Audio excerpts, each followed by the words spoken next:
Hello and welcome to one of the days of the Who Countdown, a week-ish, dedicated-ish to the new series of Doctor Who, although that's also an ish. Tonight, I will be reviewing this, Death in Heaven, as it was broadcast on BBC 3 a few hours ago.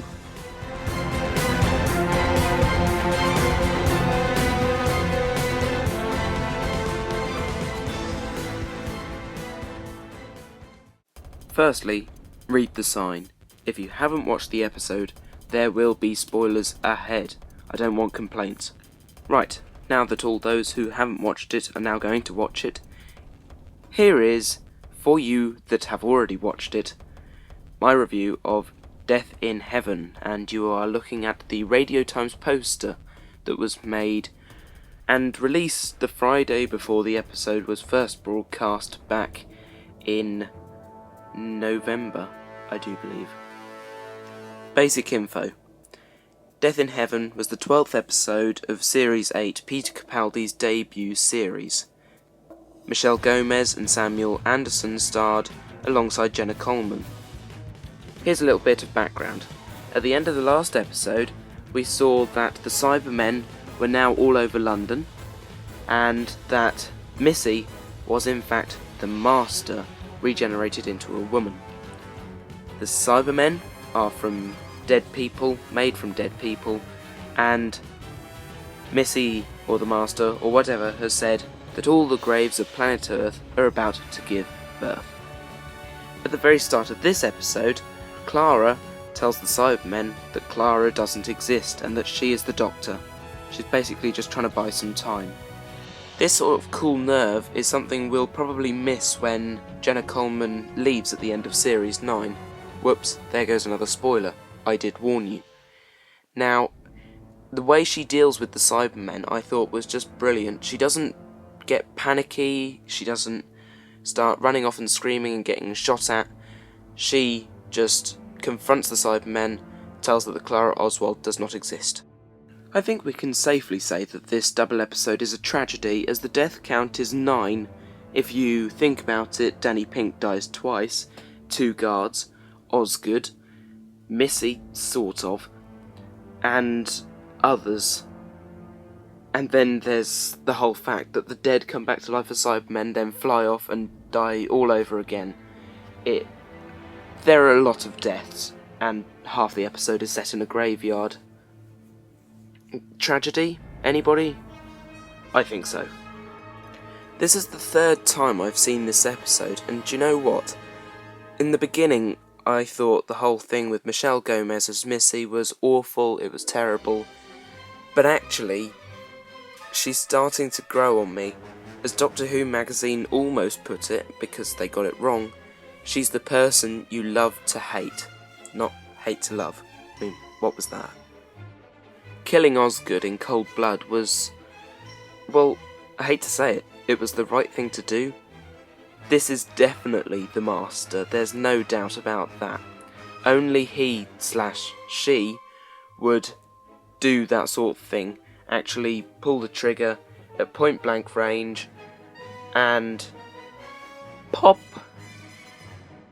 I didn't think I'd ever say it, but I'm quite excited to see Michelle Gomez in the first 2 episodes of the new series. I didn't ever think I would be saying those words, but now, after I've seen this episode again, yeah, it's definitely the right person for the job. It's such a different dynamic now that it just works very well.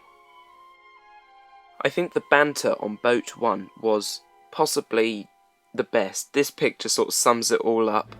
Peter Capaldi, head in hand, and the other 2, Kate Stewart, and I can't remember what the other one was called. Let's call him Man Scout, because that's what Peter Capaldi called him, and hey, it's a good name. Yeah, they're just looking perplexed. The whole fun thing with Cloud Base being Thunderbirds, no it isn't, it's Captain Scarlet. it was just hilarious. It really was. It made me chuckle every time, and it was just funny. If you think about it, it's quite ironic that there are 3 comedians in this sort of tragic episode, with Sanjeev Bhaskar, Chris Addison and Ingrid Oliver all playing serious-ish roles. Permission to squee? Most definitely, Chris Addison. You can squee any day. Never saying that again. The first few scenes in the graveyard with Jenna Coleman were quite sort of bone-chilling, where you think you've seen a Cyberman, but then you can't see it anymore. That was scary, and there needs to be more of that, in my personal opinion.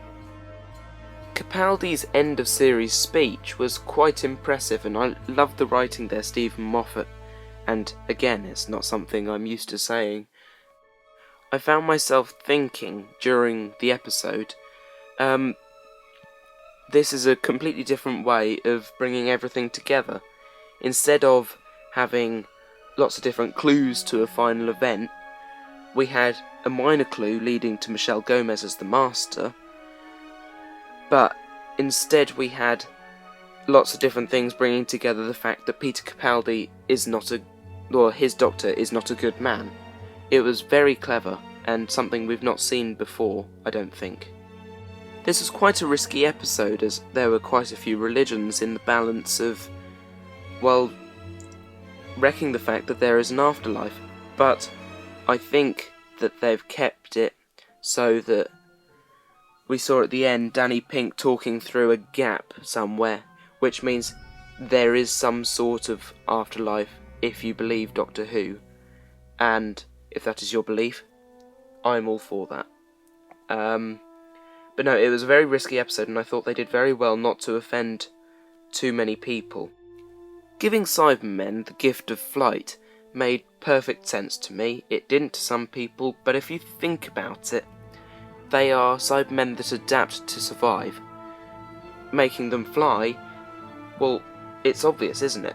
How else would they get away, or, I don't know, blow up the Earth? Oh, hang on, did I say 3 comedians? I meant 4. Yes, the mid-credit scene reveals Nick Frost playing Father Christmas, which leads into Last Christmas, which I won't be reviewing for reasons that I will explain in now. It's too complicated and not even I can keep up with it. Dream in a dream in a dream in a dream in a dream in a dream in a dream. Anyway, it's time for the verdict. What did I think of this episode? Well, I think I would give it 8 out of 10. It isn't my favourite episode ever, and why would it be? It's Cybermen again, and yeah, it wraps up the series, but it's just not up there with, for example, Mummy on the Orient Express or Flatline. Those 2 were my favourites of Series 8. Those 2 were well written, very, very good episodes, and if you don't let Jamie Mathewson be a writer permanently, I will hunt you down, I will find you, and I will stick a pen in your eye.